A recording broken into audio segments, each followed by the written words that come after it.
আমি একটা Islamic bank এর ডাইরেক্টর, এখন জামাতে ইসলাম করে, আগে করতো না। তাকে একদিন একটা চাকরির জন্য বললাম যে তোমার ব্যাংকে একটা চাকরি দাও। বললো দাদা নামটা পাঠিয়ে দেন। নামটা পাঠিয়ে দিয়ে বলতো দাদা সরি ও তো হিন্দু, এই চাকরি তো আমি দিতে পারবো না।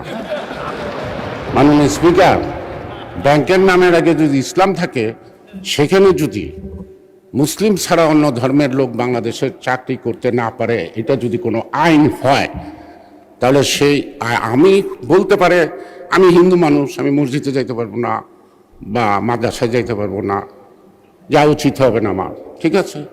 কিন্তু এটা তো ব্যাংক তো কোনো মসজিদ বা মাদ্রাসা না যে সেখানে অন্য ধর্মের লোক চাকরি করতে পারে না। এটা কি বৈষম্য না ইনজাস্টিস?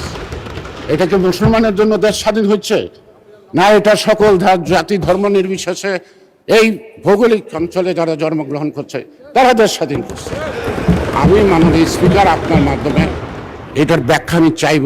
মাননীয় সদস্য শাহজাহান চৌধুরী, কিসের উপরে বলবেন আপনি? মাননীয় স্পিকার, আপনাকে অসংখ্য ধন্যবাদ। উনি একটা রেফারেন্স দিয়েছেন যে আমাদের হিন্দু সম্প্রদায়ের একজন হিন্দুর জন্য উনি চাকরি চেয়েছেন, চাকরি দেন নাই। এটা কখন কোন অবস্থায় হয়েছে সেটার বর্ণনা নাই, কিন্তু আমি স্পষ্টভাবে বলতে চাই ইসলামী ব্যাংক জাতি ধর্ম নির্বিশেষে হিন্দু মুসলিম বৌদ্ধ খ্রিস্টান সমস্ত লোকের সংযোগ লেনদেন এবং চাকরি ওই ব্যাংকে ছিল।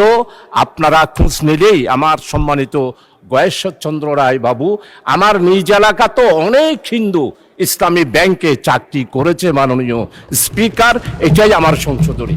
ধন্যবাদ মাননীয় স্পিকার।